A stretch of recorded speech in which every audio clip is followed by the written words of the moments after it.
जयतु भारतम जयतु संस्कृतम। नमस्कार दोस्तों, स्वागत है आप सभी का आपके अपने YouTube चैनल देववाणी संस्कृत संस्थान रोहतक में। आशा करते हैं आप सभी स्वस्थ होंगे। तो कल हमने सांख्य कारिका के जो है पहली 3 कारिकाएं की थी, उसका थोड़ा सा परिचय किया था। तो आज हम जो है अपनी जो चतुर्थ कारिका है उसके ऊपर आते हैं कि पहले उन्होंने बताया कि भाई दुख जो है वो 3 प्रकार के होते हैं। उनके विनाश के कारण को जानने के लिए जो इच्छुक है वो सबसे पहले लौकिक उपाय की तरफ जाएगा। अब लौकिक उपाय में भी क्या किस चीज का अभाव है? एकांतिक और आत्यंतिक का अभाव है।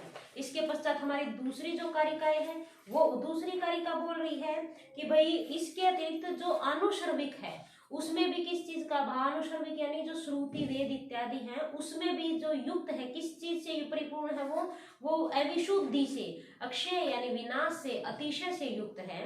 और इसके बाद इन सब से विपरीत जो सबसे कल्याणकारी है वो है व्यक्त अव्यक्त ज्ञेय विज्ञान, ज्ञेय के ज्ञान से, यानी कि व्यक्त जो कि कार्य है, अव्यक्त जो कि प्रकृति है, कारण है, और ज्ञेय यानी कि पुरुष है। इनके ज्ञान से ही जो है उनसे ही कल्याण होता है, यही सबसे कल्याणकारी है, जो श्रेष्ठ है। अब पूछा कि भाई व्यक्त अव्यक्त ज्ञेय है क्या? तो व्यक्त जो है यानी कि अव्यक्त है वो मूल प्रकृति है, मूल प्रकृति जो प्रधान है, अव्यक्त है जो दिखाई नहीं देती लेकिन जो कि कारण है, जो उत्पन्न करती है। लेकिन महद आदि प्रकृति विकृति शब्द जो 7 जो हैं, महद अहंकार 5 तन्मात्राएं, ये क्या है? प्रकृति भी है और विकृति भी है, जो उत्पन्न होती भी है और उत्पन्न करती भी है। और षोडश कस्तु विकारो, और 16 प्रकार के विकार यानी विकृति होती है, यानी केवल और केवल कार्य होते हैं जो उत्पन्न होते हैं लेकिन उत्पन्न करते नहीं हैं, जो कि 5 ज्ञानेंद्रियां, 5 कर्मेंद्रियां और 5 महाभूत और फिर एक मन, ये 16 है। फिर एक पुरुष जो ज्ञेय है यानी पुरुष है, वो क्या है? न तो प्रकृति है न ही विकृति है। इसके पश्चात ये हमारे हुए 25 तत्व या 25 पदार्थ लगा लो। इसके बाद आता है कि हमारी जो चतुर्थ कारिका वो देखो, दृष्टम अनुमानम आप्त वचनम च श्रव प्रमाण सिद्धत्वात् त्रिविधम प्रमाणम इष्टम प्रमेय सिद्धि प्रमाणात ही, यानी कि अब जो हमारी प्रमेय की सिद्धि है वो प्रमाणों के द्वारा होती है। वो प्रमाण कितने हैं? प्रमाण 3 प्रकार के हैं, दृष्ट अनुमान आप्त वचनम। दृष्ट यानी कि जो प्रत्यक्ष हैं, जो हमें दिखाई दे, फिर अनुमान जिसको कि हम अनुमान लगा करके बताएं, और आप्त वचन यानी कि सिद्ध वचन जो किसी सिद्ध पुरुष के द्वारा बोले गए हैं या जो हमारे ग्रंथों में है वो। च और श्रव प्रमाण सिद्धत्वाद, यही जो प्रमाण है जो श्रव यानी हर जगह सिद्ध है। त्रिविधम प्रमाणम इष्टम, यही 3 प्रकार के प्रमाण हैं, प्रमेय सिद्धि प्रमाणात ही। और जो प्रमेयों की जो सिद्धि होती है वो प्रमाण से ही होती है। प्रमाण यानी दृष्ट, अनुमान और आप्त वचन, इन तीनों प्रमाणों से हमारे 25 जो प्रमेय है यानी पदार्थ हैं उनकी सिद्धि होती है। अब हमारी अगली जो कारिका है वो है 5वीं जो कारिका, प्रति विषय अध्यवसायो दृष्टम त्रिविधम अनुमानम आख्यातम तत्लिंग लिंगी पूर्वकम आप्त श्रुति आप्त वचनम तु, यानी कि प्रति विषय अध्यवसायो दृष्टम। अब जो प्रत्यक्ष जो प्रमाण है यानी दृष्ट जो प्रमाण है वो कैसा होता है? प्रति विषय, प्रत्येक विषय में अध्यवसायो, जिसको कि हम अपनी इंद्रियों के द्वारा पहचान सकें, जिस प्रत्येक विषय को, वो क्या है? दृष्ट है, यानी कि लोक प्रत्यक्ष है। त्रिविधम अनुमानम आख्यातम, और अनुमान प्रमाण जो है वो त्रिविधम आख्यातम, 3 प्रकार का आख्यातम यानी कहा गया है। ठीक है। तत्, और वो 3 प्रकार का अनुमान कैसा है? तत् लिंग लिंगी पूर्वकम, लिंग लिंगी और पूर्वकम यानी कि इनसे पहले का, यानी कि इनको हम ये भी बोल सकते हैं, यानी कि अनुमान जो प्रमाण है, अनुमान प्रमाण ये 3 प्रकार का है। एक तो होता है पूर्ववत, एक होता है शेषवत, और तीसरा है हमारा सामान्य तो दृष्ट।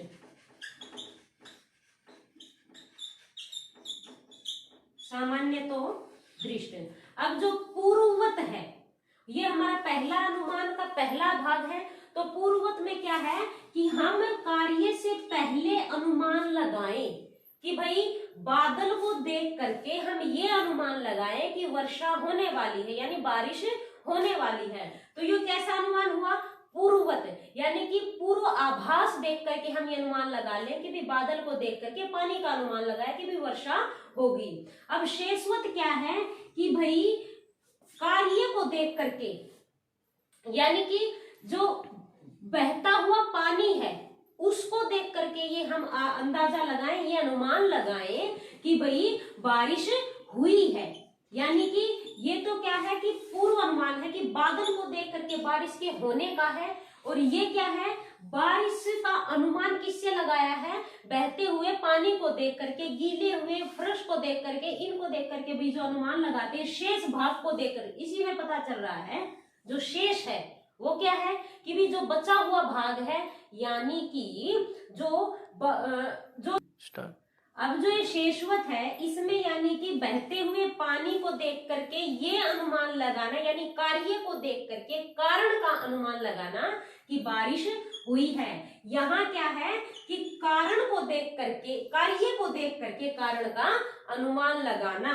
इसके पश्चात क्या है कि भी जो सामान्य तो दृष्ट है, सामान्य तो दृष्ट में क्या कहता है? ना ही तो कार्य से अनुमान लगाया जाता है ना ही कारण से, अपितु लिंग से अनुमान लगाया जाता है, चिन्ह से अनुमान लगाया जाता है। और जिसे देख करके चिन्ह का ज्ञान हो, यानी चिन्ह को देख करके चिन्ह का ज्ञान हो, इस प्रकार से। जैसे कि मूल प्रकृति और पुरुष का ज्ञान सामान्य तो दृष्ट से होता है। मूल प्रकृति है और पुरुष है, इसका ज्ञान किससे होता है? सामान्य तो दृष्ट से होता है। और अब देखो, प्रति विषय अध्यवसायो दृष्टम, प्रति विषय अध्यवसायो दृष्टम क्या कहता है कि विषय की सन्निकटता, यानी कि विषय जो है उसकी निकटता जो है हमारे इंद्रियों से हो तो वो क्या होता है? दृष्ट होता है, यानी कि प्रत्यक्ष प्रमाण होता है। अनुमान प्रमाण ये बता दिया कि पूर्ववत, शेषवत और सामान्यतः दृष्ट। पूर्ववत जो है वो बताता है कि भाई, ये बताता है कि भाई बादल को देख करके बारिश का अनुमान लगाना। शेषवत बोल रहा है कि भाई बहते हुए जल को देख करके वर्षा का अनुमान लगाना कि भाई बारिश हुई है, यानी कार्य को देख करके कारण का अनुमान, कारण को देख करके कार्य का अनुमान है। लेकिन सामान्य तो दृष्ट क्या कहता है कि जहां पर ना तो कार्य है और ना ही कारण है, ये दोनों ही नहीं है, अपितु चिन्ह को देख करके चिन्ह का अनुमान लगाना कि वे प्रकृति और पुरुष का जो उदाहरण है वो सामान्यतः दृष्ट है। अब क्या है? आप्त वचन है, यानी कि सामान्य तो दृष्ट के बाद यानी आप्त, अभी हो गया श्रुति आप्त वचनम। अब आप्त वचन यानी आप्त प्रमाण क्या है कि हमने वेदों में, श्रुतियों में या किसी सर्वसिद्ध इंसान पर ये बात सुनी हो जिसको कि हम टाल नहीं सकते, ये क्या है? आप्त वचन है। यानी कि प्रमाण तीन प्रकार के हैं, एक दृष्ट है यानी जिसको हम प्रत्यक्ष बोलते हैं, एक अनुमान प्रमाण है जो तीन प्रकार का, वो कौन कौन सा था? पूर्ववत, शेषवत और सामान्यतः दृष्ट। अब इसके बाद आता है आप्त वचन। अब देखो हमारी जो छठी जो कारिका वो क्या बोलती है? सामान्यतस्तु दृष्टात अति इंद्रियाणाम प्रतीति अनुमानात तस्मात् अपि च असिद्धम प्रोक्षम आप्तगम आप्त सिद्धम। सामान्यतस्तु दृष्टात, यानी कि सामान्यतः अनुमान से, यानी कि सामान्यतः क्या है?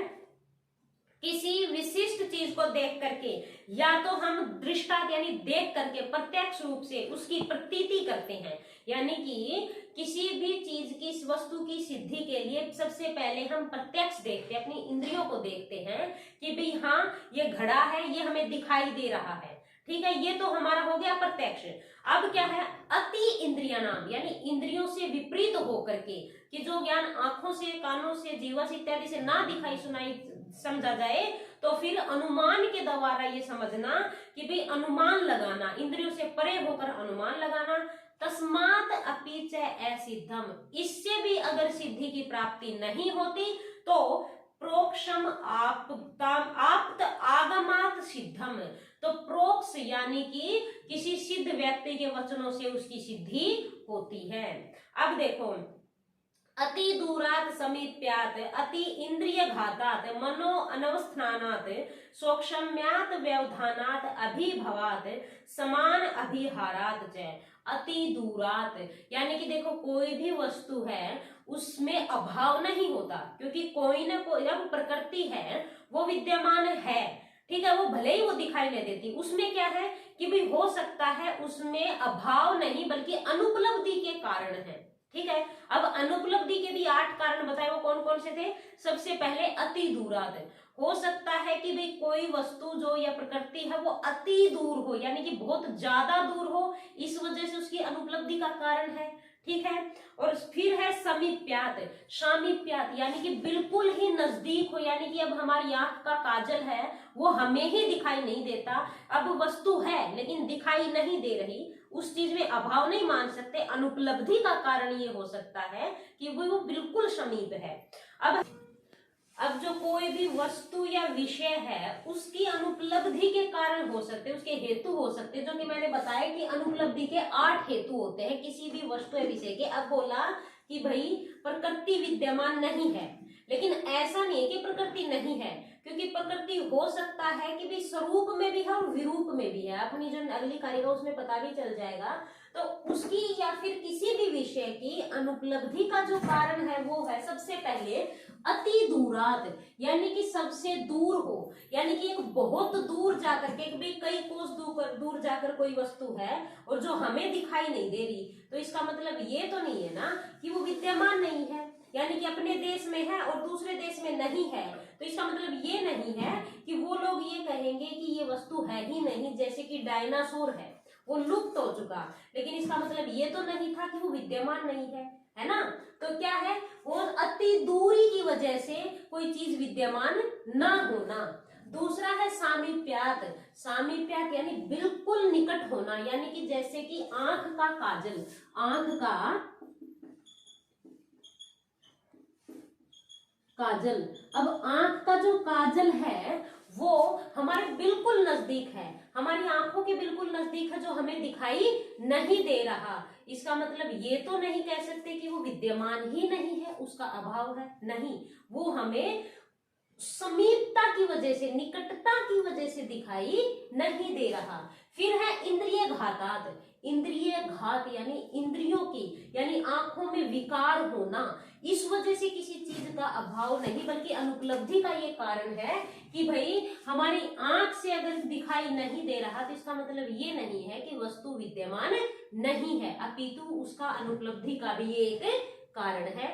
अब आता है मनो अनवस्थानात, मन की स्थिति स्थिर न होना, कि भाई जरूरी नहीं है कि वस्तु तो सामने रखी है लेकिन हमारी स्थिति कैसी कि हमारा ध्यान ये बस हम लगातार देखे जा रहे हैं लेकिन हम उस चीज को नहीं देख रहे हैं, तो इसका मतलब ये नहीं है कि उसका अभाव है, अपितु उसकी अनुपलब्धि का भी एक कारण मन की स्थिति भी हो सकती है कि जो उस समय हमारी ठीक ना हो। सूक्ष्म्यात या बिल्कुल सूक्ष्म होने की वजह से, जैसे कि दही, दही में छोटे छोटे जो जीवाणु होते हैं, छोटे छोटे जो हमें दिखाई नहीं देते, तो इसका मतलब ये नहीं है कि उसका अभाव है, अपितु इसका अर्थ ये हुआ कि जो सूक्ष्म होने की वजह से वो हमें दिखाई नहीं दे रहे और वो विद्यमान हैं।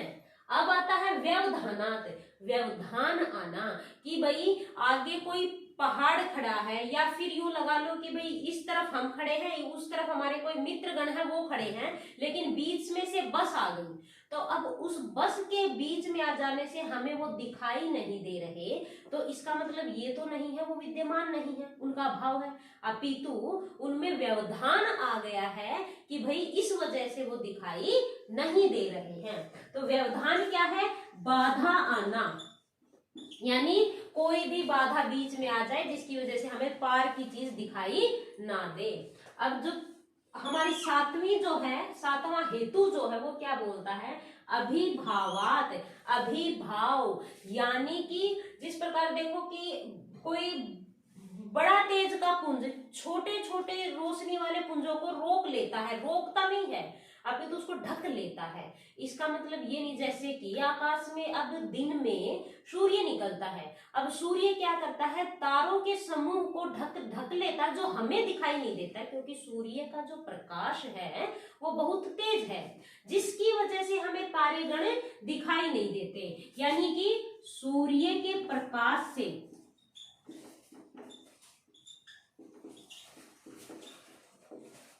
तारों को का न दिखाई देना, ये क्या है। अब तारे हैं, रात्रि को दिखाई देते हैं, लेकिन दिन में सूर्य की वजह से हमें दिखाई नहीं देते।